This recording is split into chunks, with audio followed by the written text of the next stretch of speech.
Ang mga kwento ng pag-ibig, kwento ng buhay, at kwento ng pag-asa dito sa Barangay Love Stories. Love Stories.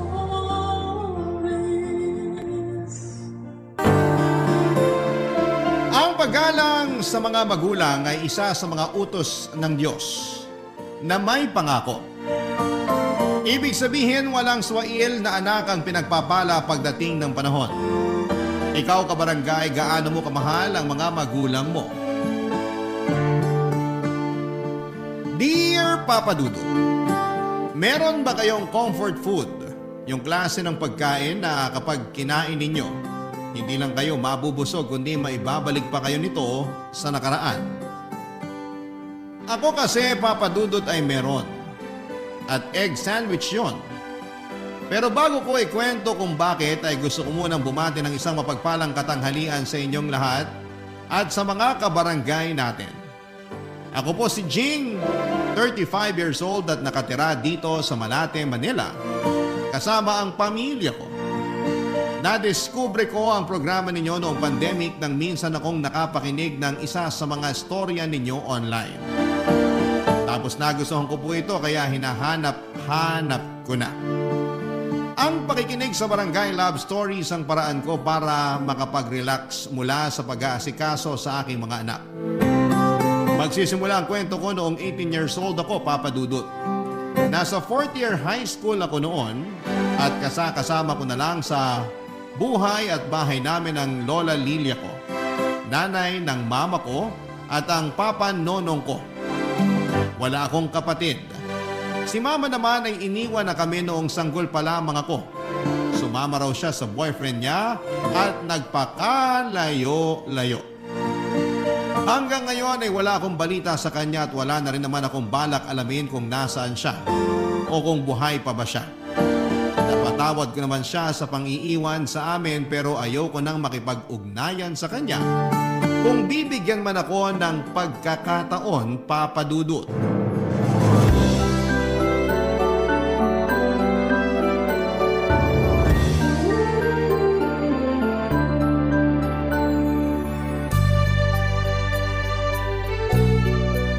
Ay, grabe.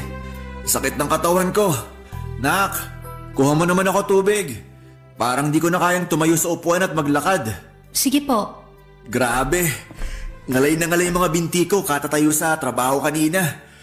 Buti na lang talaga hindi kami pinag-OT kasi baka di ko na kayanin. Mahirap talaga kumita ng pera rito sa atin. Kahit na anong sipag mo, parang kulang pa rin. Pa, tubig po. Salamat. Kaya ikaw, mag-aral kang mabuti para sa opisina yung maging trabaho mo. Matagal pa naman po yun, 18 pa lang po ako. Malapit na rin naman. Pero parang ayoko pa pong magtrabaho, nakakapagod kasi. Wala namang trabaho na hindi nakakapagod. Mas nakakadagdag lang talaga ng pagod yung mabigat ginagawa mo. Tapos maliit pa sweldo mo. Oo nga po pala, tuwing kailan sweldo nyo?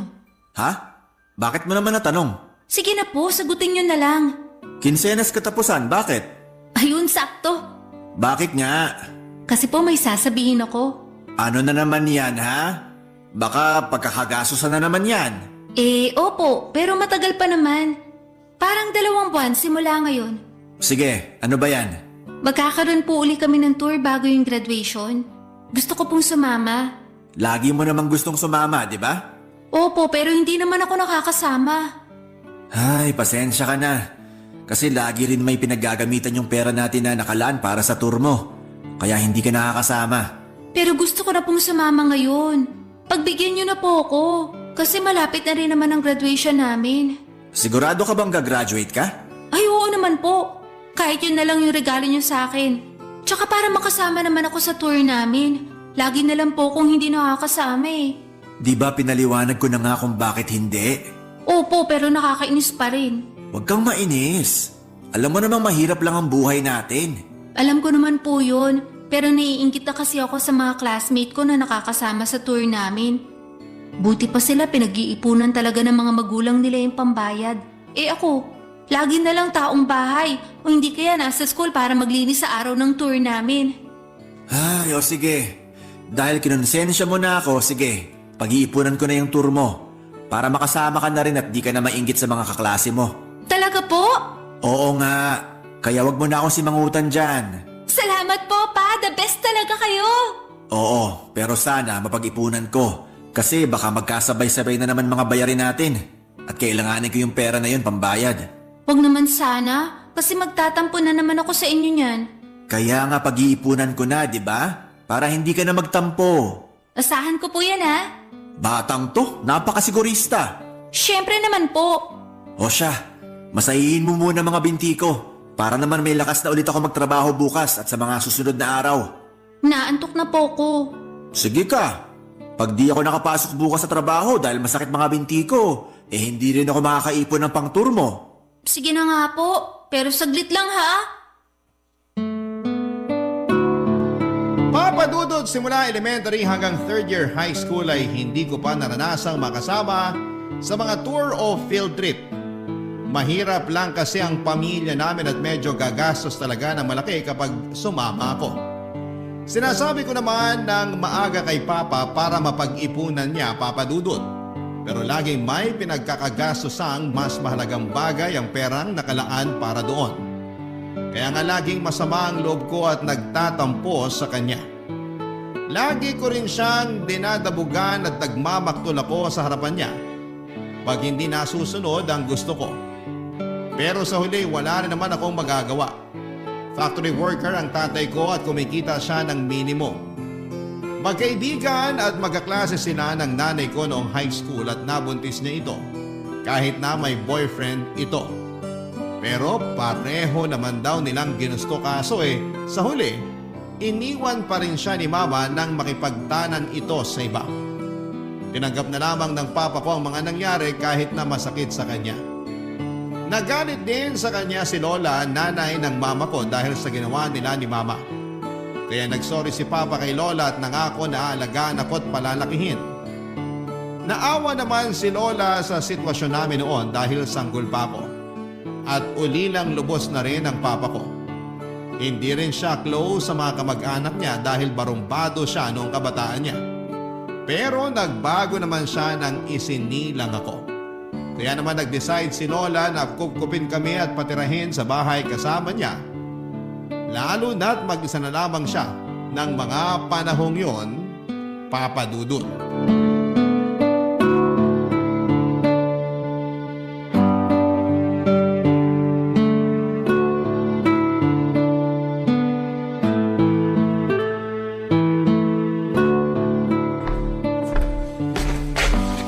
Laalis po ako. Oy! Sandali! Bakit po? Huwag mo akong maktulan.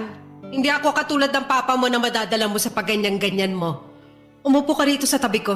Pero aalis nga po ako. At saan ka pupunta, ha? Sabado ngayon, wala namang kayong klase. Gagawa po kami ng project sa bahay ng kaklase ko. Gagawa raw. Baka naman tumatakas ka lang sa mga gawaing bahay kaya gusto mong umalis. Hindi po, grabe naman kayo. Ano? Grabe ako? Sinisigurado ko lang na hindi ka nagsisinungaling sa amin ng papa mo. Bakit ko naman po gagawin yun? Malalaman nyo rin naman yung totoo. Mabuti alam mo. Pero seryoso, may gagawin po kaming project ngayon. Kung gusto nyo, yung classmate ko pa ang magpaalam sa inyo. Hindi na kailangan. Paalisin din naman kita, pero mag-usap muna tayong bata ka. Hindi na po ako bata, 18 na po ako, dalaga na ako. Talaga lang ha? Dalaga raw pero madalas isip bata. Tungkol saan po ba yung pag-uusapan natin? Nalaman ko na gusto mo raw sumama sa tour ninyo. Opo, nakwento po sa inyo ni Papa? Oo. At nakwento rin niya yung sinabi mo sa kanya na pag hindi ka nakasama, magtatampo ka raw sa kanya. Tama ba yun? Ay, syempre. Nakakatampo naman po na lagi na lang akong hindi nakakasama sa tour namin.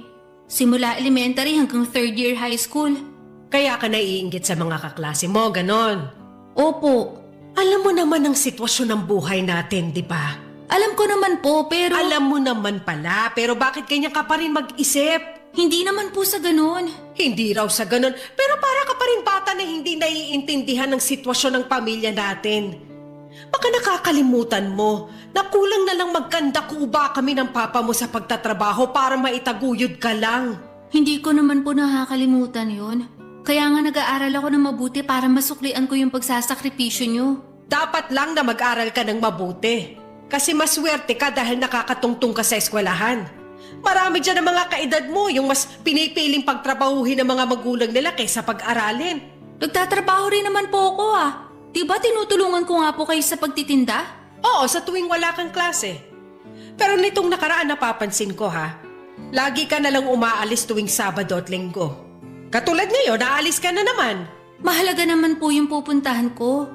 Kanina ko pa sinasabi na gagawa nga po kami ng project ng mga classmate ko kaso parang hindi nyo naman naiintindihan. Anong sinabi mong bata ka? Hindi na nga po ako bata. Naiintindihan ko na po yung sitwasyon ng buhay natin. Sabi niyo nagkakanda ko ba na kayo ni Papa sa pagtatrabaho para maitaguyod ako? Ibig sabihin, kasama rin po doon yung maibigay niyo sa akin yung mga gusto ko. Anong pinagsasasabi mo? Saan mo yan natutunan? Naisip ko lang po. Kasi may iba akong kaklase na katulad din natin yung buhay pero nakakasama naman sila sa tour.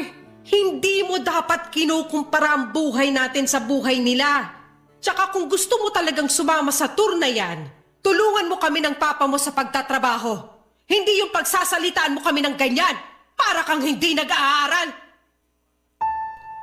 Papa Dudut, aminado naman ako na may pagkatamad ako sa bahay namin at mahirap utusan. Kaya madalas ay nagagalit sa akin ang lola ko lalo na at may pagka-istrikta siya. Mabait naman siya pero lamang lang talaga yung pagiging mataray niya. Lagi rin niya akong pinapangaralan na huwag maging swail na anak dahil ayaw niyang kalakhan ko yon. Wala raw kasing mararating ang mga anak na hindi marunong rumespeto sa mga magulang. Kaya dala-dala ko pa rin ang pangaral niyang yon magpahanggang sa ngayon. Tindera ng mga gulay ang lola ko at kasama niya ako sa paglalako ng mga ito sa palengke at sa ibang mga barangay. Pero kapag nasa school na ako ay mag-isa na lamang si lola na nagtitinda. Bilib talaga ako sa kanya, Papa Dudut, dahil sa edad niyang 58 ay may lakas pa rin siya na katumbas ng 10 kabayo. Kaya nga kahit nagdadalaga na ako noon, ay napapalo pa rin niya ako. Minsan nagagalit at nagtatampo ako kay Lola dahil masungit siya sa akin. Pero alam ko at ramdam ko naman na mahal niya ako katulad ng pagmamahal sa akin ni Tatay. Yan ang mga bagay na hindi ko makakalimutan, Papa Dudut. Barangay Love Stories. Barangay Love Stories. Papa Dudut, isa sa mga turo sa akin ng lola ko ay ang pagpapahalaga sa bawat sentimong kinikita namin. Ibig sabihin, kailangang pag-isipan ko ng mabuti ang mga bagay na dapat kong pagkagastosan para hindi naman daw sayang ang pera. Pero pagod na akong mainggit sa mga kaklase ko na palaging nakakasama sa mga tour, Papa Dudut. Sawa na akong makinig sa mga magaganda at nakakatuwa nilang kwento tungkol sa mga lugar na binibisita nila dahil gusto ko rin na makapunta doon. Gusto ko rin na ako naman ang magkwento. Imbes na lagi na lang nakikinig sa kanila, Papa Dudut. Kaya nga lalo kong pinaramdam kay Papa na gusto kong sumama sa paparating naming tour. At kapag hindi na naman ako nakasama, sinabi ko na maglalayas ako sa bahay namin. Natakot ang tatay ko na baka totohanin ko ang paglalayas, kaya naman sinabi niya ang pag-iipunan niya, ang perang ipambabaya doon. Umasa ako ng husto na nananabik na dumating ang araw na yon. Yun pa lang kasi ang unang pagkakataon na makakasama ako sa naturang tour, kaya naman hindi na ako mapakalipa. Yung bang tipong gusto ko nang hilahin ang mga araw sa sobrang excited ko, Papa Dudut.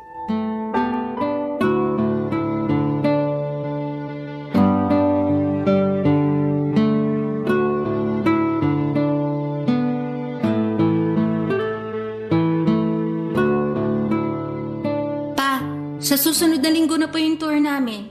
May pera na po ba kayo? Ha? Ay, oo naman. May naipon na ako. Naku, excited na po ako. Pwede ko na po bang kunin? Nagpapabahid na kasi si Ma'am para sa mga siguradong sasama. Sige, sandali. Kunin ko lang sa wallet ko.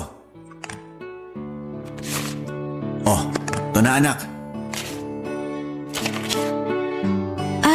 Bakit sakto lang po ito? Anong ibig mong sabihin? Wala na po ba kayong pera para may pasobra naman? Said na yung wallet ko. Wala na akong pera rito. Ano ba yan? Kulang po to. Paano magkukulang yan? Sabi mo sakto na yan. Ang ibig ko pong sabihin, pambayad lang to sa tour. Wala pa po rito yung baon ko at pocket money.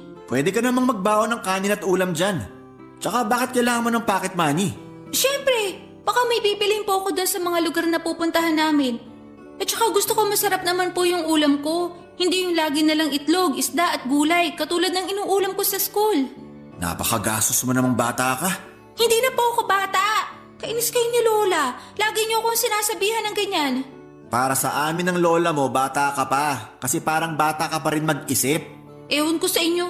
Anong ewan mo sa akin? Aba, Jing, hindi ko gusto yung ugali mo at mga pasagot-sagot sa akin, ha?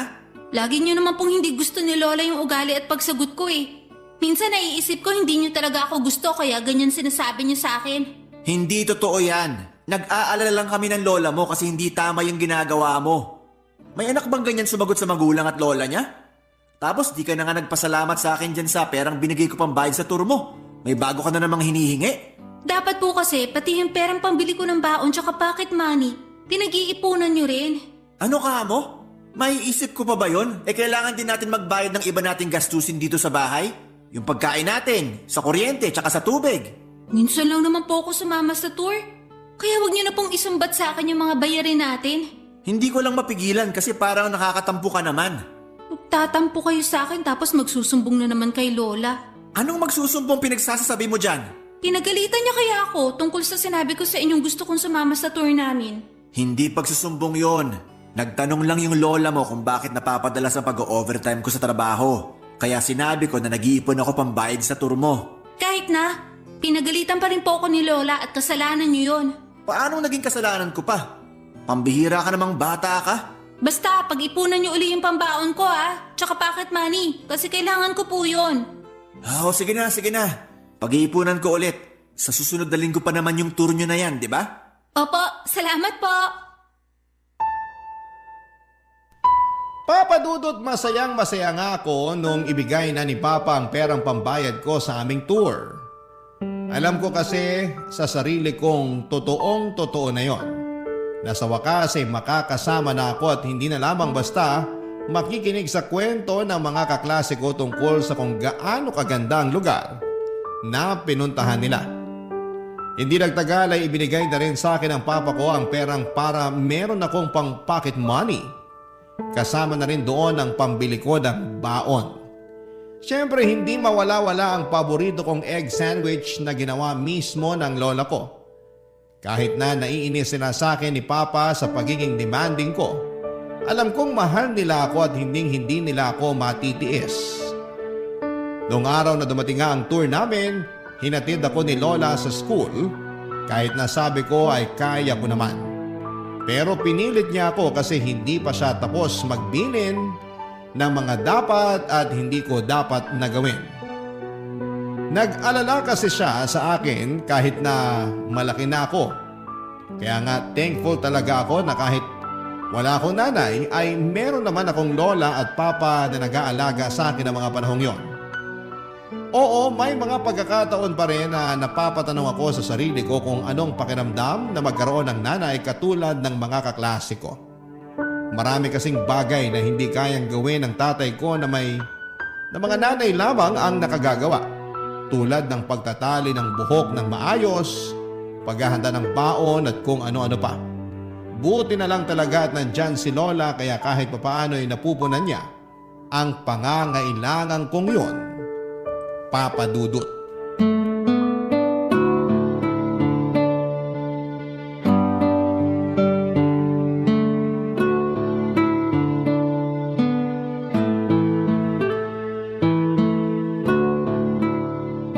Kumusta naman yung tour nyo? Naku, sobrang saya, Paula. Ang gaganda dun sa mga pinuntahan namin. Hanggang ngayon hindi pa rin ako makapaniwala na kasama na ako sa tour. Magpasalamat ka sa tatay mo. Kasi kung hindi dahil sa kanya, hindi ka makakasama dyan. Nagpasalamat ako kay Papa. Okay na po yun. Oo nga, pero hindi ko lang mapigilan ang sarili ko na maawa dun sa tatay mong yun. Napakasipag kasi. Kahit napapagod na siya sa pagtatrabaho, tuloy-tuloy pa rin siya sa ginagawa niya kasi nga, desidido siya na makasama ka rin dun sa tour nyo. Opo, kaya masayang-masaya nga po ako. Pero napansin ko po, laging dinadaing ni Papa na sumasakit daw yung tiyan niya. Nasabi po ba niya sa inyo? Oo.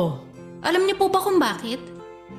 Sinabi niya wag ko na raw sabihin sa'yo kasi baka mag-alala ka raw. Mas lalo po ako mag-aalala kung hindi niyo sasabihin sa akin. Naisip ko nga na karapatan mo ring malaman lalo na tatay mo yun. Kaya nga sabihin niyo na po. Nung nagpa-check up siya, lumabas na nagka-ulcer siya. Kaya madalas na sumasakit yung tiyan niya. Pero wag ka na masyadong mag-alala kasi niresetahan naman na siya ng gamot. Bakit naman po siya nagka-ulcer?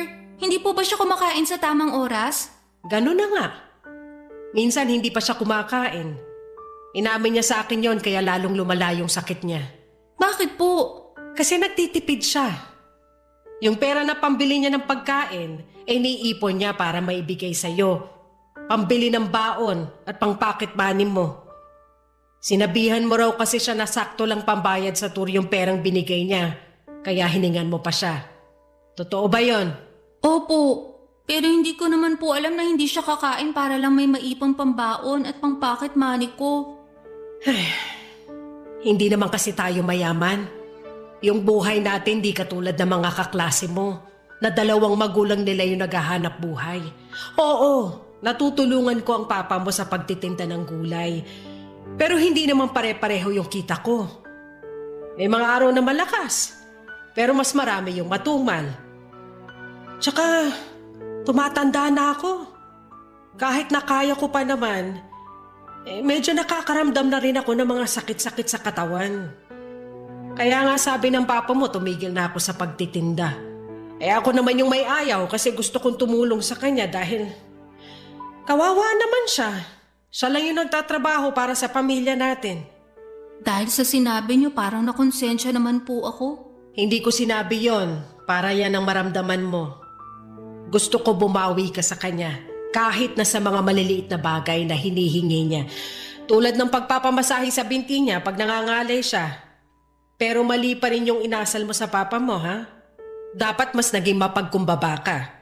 At hindi yung lagi mo siyang minamaktulan. Alam ko naman na alam mo ang sitwasyon ng buhay natin. Kaya sana mas maging maunawain ka. Lalo na sa ama mo kasi ginagawa naman niya lahat para maibigay lang sa'yo yung maayos na buhay. Balang araw may iintindihan mo rin at pasasalamatan mo siya. Salamat po kasi sinabi niyo sa akin yung mga pagsasakripisyo niya. Lalo na para lang makasama ako sa tour namin. Tsaka sa inyo na rin kasi kahit lagi niyo akong pinagagalitan, alam ko na mahal niyo pa rin ako. Siyempre, apo kita kaya mahal kita. Ikaw na lang yung alaala na meron ako mula sa nanay mo simula nung umalis siya. Kaya nga nangako ako noon sa sarili ko na aalagaan kita.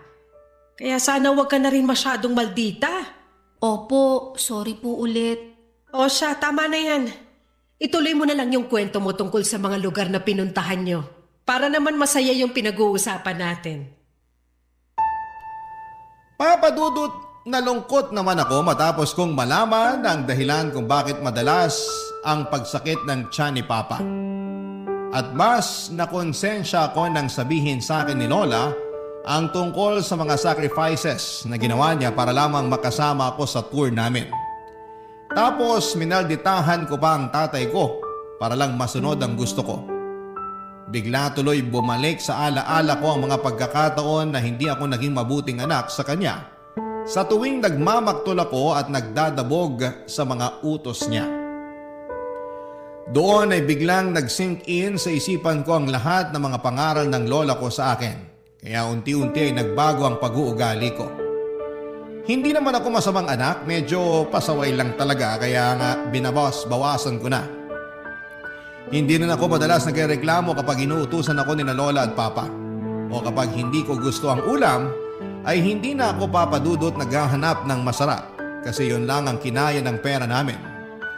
Nagpapasalamat ako sa Diyos sa mga blessings na ibinigay niya para sa pamilya namin at nangako ako sa sarili ko na balang araw ay babawi ako sa 2 taong pinakamamahal ko. Barangay Love Stories. Barangay Love Stories. Papa Dudut, lumaki akong hindi close sa papa ko dahil noong una ay naisip ko na kasalanan niya kung bakit kami iniwan ni mama. Tapos busy pa siya lagi sa trabaho kaya naman kaunti lang yung panahon niya na makasama ako at masubaybayan sa paglaki ko. Buti na lang at nandyan si Lola dahil kahit papaano ay merong nag-aasikaso sa akin mula pagpasok sa eskwelahan hanggang sa pagdalo ko sa mga PTA na kasama si Lola. Laging sinasabi ng lola ko na unawain ko na lamang ang tatay ko. Kasi nga ay siya lang halos ang naghahanap buhay sa pamilya namin. Lalo na noong tuluyan nang tumigil sa pagtitinda ang lola ko. At habang tumatanda ako ay naiintindihan ko na ang tatay ko kung bakit gano'n na lamang siya kapursigidong magtrabaho. Bukod sa ayaw niya kaming magutom ni Lola, gusto niya rin na makaipon ng pera na pangkolehiyo ko. Nakita ko sa mga pagod niyang mga mata na mahal niya ako kahit na hindi niya yon madalas sabihin. Kaya naman naging inspirasyon ko sila ni Lola para pagbutihin ang pag-aaral ko. At nagbunga ngayon nang makapagtapos ako sa high school ng may karangalan.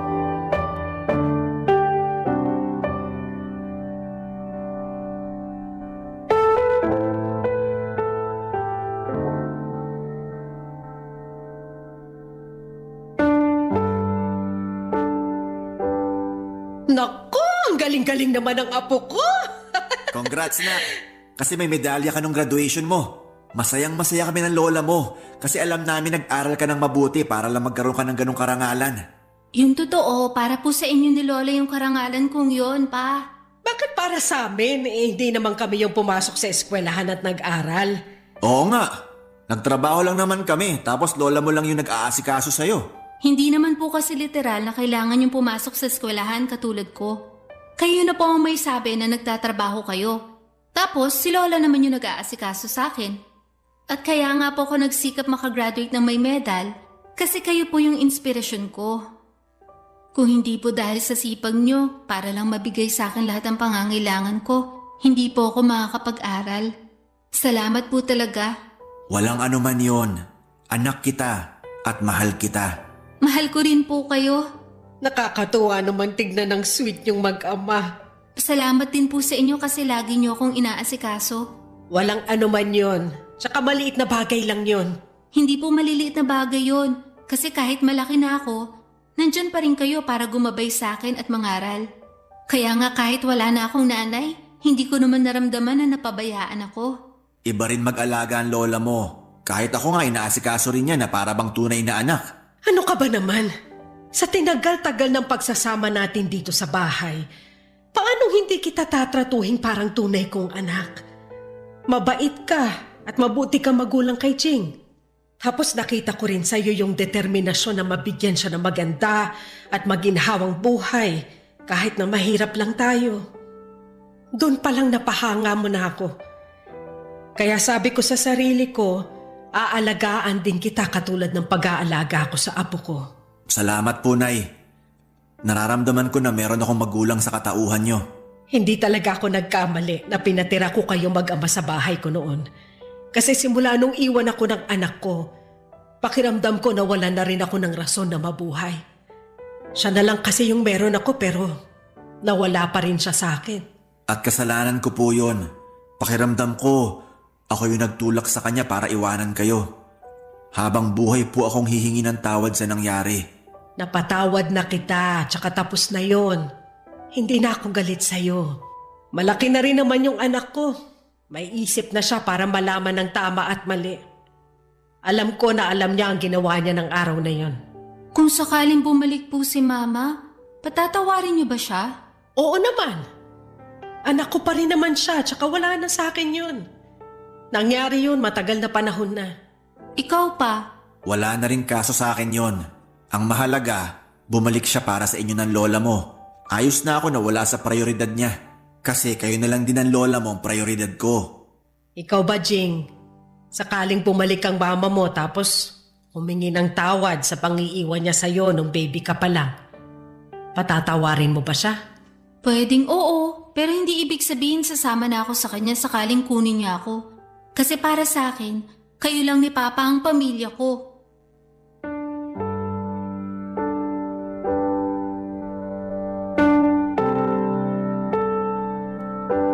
Papa Dudut, lalo kong napatunayan na hindi lang mabait ang papa ko. Mapagmahal pa siya at maalalahanin. Patunay na nga doon yung mga panahong pinili niya akong panindigan at alagaan kahit na iniwan ako ng sarili kong ina. Kaya nga inalay ko talaga sa kanila ni Lola ang karangalang natamo ko pagkatapos ng pag-aaral ko. Sinabi ko rin sa kanya na gusto kong tumulong sa pagtatrabaho habang nag-aaral, kaya nag-working student ako, Papa Dudut. Pumasok po ako bilang crew sa isang 24/7 coffee shop sa lugar namin. Yung sobra sa perang ibinibigay ni Papa sa akin ay itinatabi ko sa bangko matapos kong magbukas ng bank account. Proud sa akin si na Lola at Papa dahil malaki na raw ang pinagbago ko. Hindi na ako yung dating pasaway at spoiled na anak. Pero masasabi ko pa rin na nandun pa rin yung pagiging maldita ko na naman ako kay Lola. Kapag sinasabi ko yon sa kanya ay laging tumataas ang kilay niya kasi mas maldita pa rin daw ako. Natatawa na lamang ako kapag naaalala ko yon at kahit nga college na ako noon ay lagi pa rin akong ginagawa ng baon ng lola ko. Kasama na nga doon yung paborito kong egg sandwich. Kumuha po ako, Papa Dudut, ng kursong AB English. Pinagbuti ko talaga ang pag-aaral ko hanggang sa makapagtapos muli ako ng may karangalan. Lahat ng yon ay alay ko kina Lola at Papa. Natatandaan ko na sobrang excited ako na dumating ang araw ng graduation ko. Hindi ko pa kasi sinasabi sa kanila na may medalya ko. Tuwang-tuwa sina Papa at Lola matapos nilang malaman na may karangalan ako noong araw ng graduation ko. Proud na proud sila sa akin, pero mas proud ako sa kanila dahil sa mga sakripisyo nila.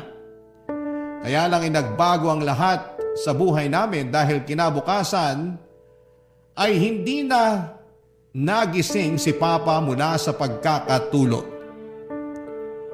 Oo, Papa Dudut. Bigla ang namatay ang tatay ko noong sumunod na araw at ang sakit-sakit noon para sa amin ni Lola. Mabilis man na lumipas ang 5 buwan ay hindi naman naging ganon kadali ang pag-move on ko. May mga pagkakataon pa rin na nagbe-breakdown ako dahil nami-miss ko ang tatay ko.